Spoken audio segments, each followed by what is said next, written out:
Yun o, yun mga boss idol, good morning, good morning. While driving mga boss idol, may sasabihin ako sa inyo mga boss idol. No! Ngayon, God, dinadaanan please, natin ngayon, no! mga boss idol, araw na to, ito isang area ng manipis mga boss idol.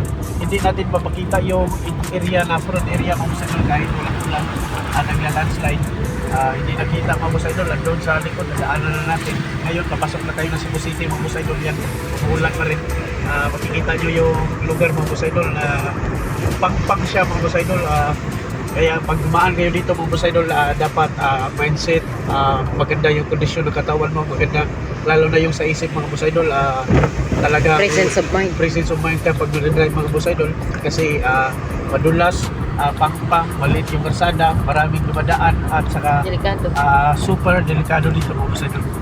yeah, yun mga boss idol. Nakikita dyan mga boss idol yung gilid.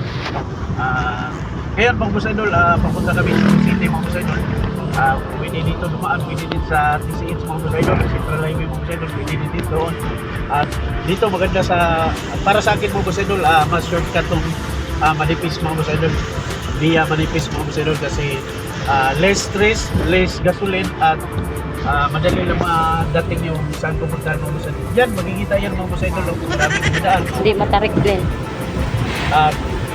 Yung gilid mga boss idol, yung iba ayaw nila dito dumaan kasi matarik daw, delikado, pero okay lang naman mga boss idol kasi yung DPWH natin dyan mga boss idol, hindi naman yan nagpapadaan pag may delikado na parating kung ano mga climate change mga boss idol. Yun!